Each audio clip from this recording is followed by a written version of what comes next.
여러분, 중고로 물건을 구매하시는 분들이 정말 많다고 합니다. 아마 여러분들도 한두 번은 다 이런 경험들이 있으실 거예요. 네, 오늘은 중고로 구매하면 안 되는 물건이 무엇인지, 또 그 이유가 무엇인지에 관해 자세하게 알려드리도록 하겠습니다.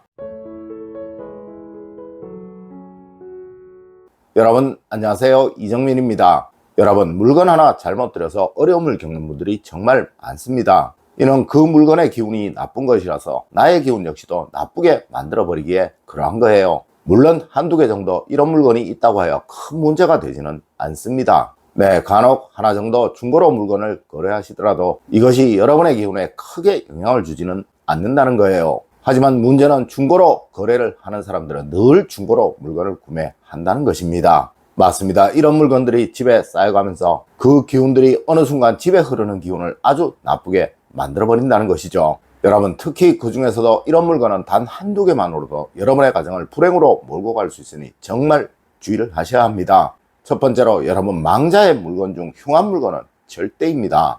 여러분, 여러분이 사용하시는 모든 물건들에는 다 여러분의 기운이 녹아있게 마련이에요. 네, 이것은 모든 사람들이 다 그러합니다. 물론 얼마 사용하지 않은 것이라면 이것은 덜하겠지만, 그 물건을 오래도록 사용을 하였다면 그 물건은 이미 그 주인과 기운의 동화가 이루어졌다는 것이죠. 물론 이런 물건들이 중고로 나올 이유는 거의 없을 거예요. 하지만 그 물건의 주인이 갑자기 죽어버렸는데 그 물건이 고가의 물건이라면 이야기는 달라지겠죠. 특히 그중 불행한 일로 사망한 사람의 물건이라면 어느 것 하나 내 집에 들어서 좋을 이유는 없는 것입니다. 아니, 그것은 절대로 안 되는 거예요. 물론 이런 물건이 중고거래 사이트나 중고장터에 나온다면 그 출처나 내어놓은 이유를 알기는 참 어려울 것입니다. 아니, 불가능할 거예요. 여러분, 하여 물건이라는 것은 시세가 있는 것입니다. 네, 싼 것이 좋겠죠. 하지만 시세보다 월등히 싼 것이라면 반드시 그 이유는 있는 것이라는 거예요. 여러분, 중고로 물건을 사시더라도 항상 시세에 맞는 것, 또 상식적으로 그 가격이 이해가 되는 것을 구매하시도록 하세요.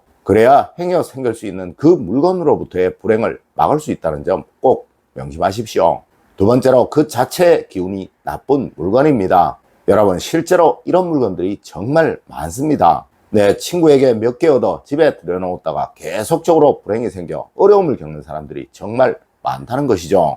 여러분, 혹시 빚잔치라고 들어보셨나요? 네, 우리 조상님들은 망한 사람의 물건은 숟가락 하나라도 얻어오는 것이 아니라고 하셨습니다. 이는 불행에 계속 노출이 되었던 물건이기에 그 스스로의 기운은 이미 충분히 나빠져 있는 상태이고, 또 이 기운은 정말 웬만해서는 변하지 않는다는 것이죠. 여러분, 혹시 사이가 좋던 모임에 사람 하나 잘못 들어와 서로 반목이 생기고 또 서로 다툼이 생겨 그 모임이 깨어졌던 경험 없으신가요? 네, 이는 사람이든 물건이든 다 그러한 거예요.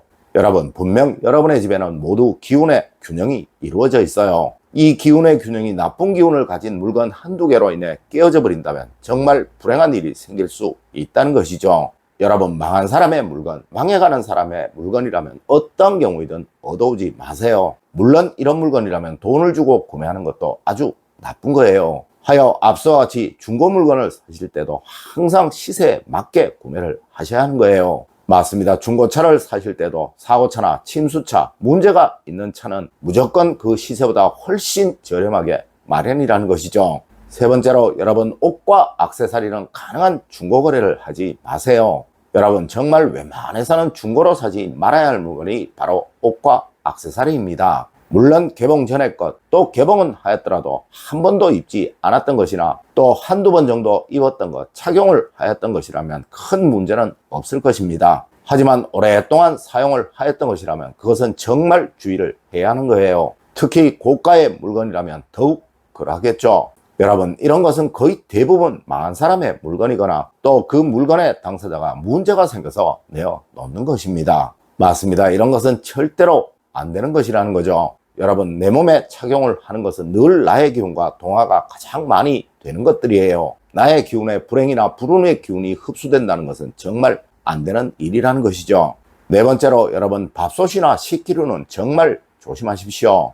여러분, 우리 조상님들은 가마솥은 절대 남에게 주는 것이 아니라고 하셨습니다. 네, 이는 식복을 관장하는 것이라 재물은 즉 돈복이라고 하여 절대 남과 공유를 하면 안 되는 것이라고 하였다는 거예요. 특히 식기류나 수저 세트 같은 주방용품들은 정말 주의를 하셔야 하는 것입니다. 물론 이것도 앞서와 같이 개봉 전의 것이라면 문제가 될 것은 없을 거예요. 그리고 가족들에게 얻은 것이나 잘 아는 지인에게 얻은 것이라면 또 그분들의 삶에 전혀 문제가 없는 경우라면 걱정할 것은 없을 것입니다. 하지만 중고장터나 마켓의 경우 삶이 갑자기 어려워져서 이런 것을 내어놓는 경우가 정말 많아요. 혹시 그렇지 않고 원래 있는데 하나가 더 생겼다면 거의 대부분 개봉 전이겠죠. 맞습니다. 식기류나 그릇류는 정말 웬만해서는 중고 물건을 구매하지 마십시오. 내일은 자칫 여러분의 삶을 큰 불행으로 몰고 갈 수 있는 정말 해서는 안 되는 행동이라는 거예요. 다섯 번째로, 여러분, 풍수와 관계된 물건들은 중고로 구매하는 것이 아닙니다.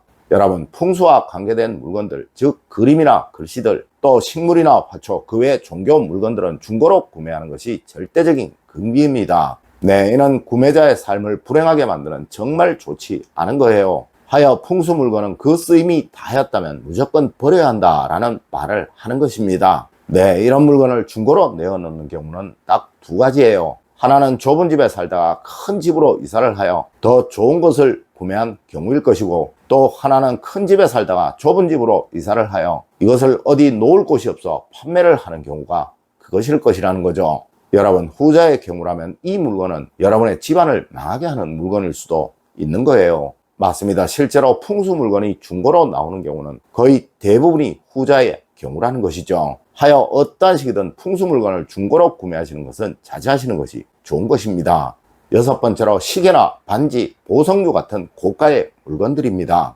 여러분, 이런 것들은 정말 웬만해서는 아주 조심을 해야 하는 거예요. 네, 이런 물건들을 중고로 내어놓는 경우는 거의 대부분 돈이 필요해서, 아니면 그 물건의 소유주가 죽어서인 경우라는 것이죠. 맞습니다. 어떤 경우이든 좋을 이유가 없는 거예요. 물론 이것도 개봉되기 전 케이스가 그대로 있는 경우는 그렇지 않을 수도 있을 것입니다. 네, 이런 것이라면 전혀 문제가 될 것이 없어요. 하지만 이미 얼마간 사용이 되었던 것이라면 거의 무조건이라는 것이죠. 여러분, 망한 사람의 물건을 사서 좋을 이유는 절대로 없는 것이고, 또 사망한 사람이 착용하였던 물건을 구매해서 좋을 이유는 절대 없는 거예요. 일곱 번째로, 법에 위반되는 물건들을 구매해서는 안 되겠죠. 네, 이런 물건들이 정말 의외로 많습니다. 저도 이번에 알게 되었는데요. 생각 없이 이런 물건들을 구매해서 법적인 어려움을 겪는 분들이 정말 많다고 하더라고요. 맞습니다. 중고 물건을 구매하실 때는 가능한 중고 매장을 이용하시든지, 아니면 중고 거래소에서도 믿을 수 있는 곳에 나온 물건을 거래하는 것이 좋은 거예요. 네, 현명한 주부시라면 아끼고 검소하게 잘 사시는 길을 잘 찾으실 거예요. 여러분, 오늘은 중고 물건을 구매하실 때 무조건 조심을 해야 할 부분에 관해서 이야기를 해드렸습니다. 오늘 제가 알려드린 이야기 여러분들 꼭 명심하시길 부탁드리며 오늘의 이야기를 마치도록 하겠습니다. 늘 올바른 흥과 올바른 지식을 여러분들께 전하도록 노력하겠습니다. 여러분, 긴 시간 감사드립니다. 감사합니다.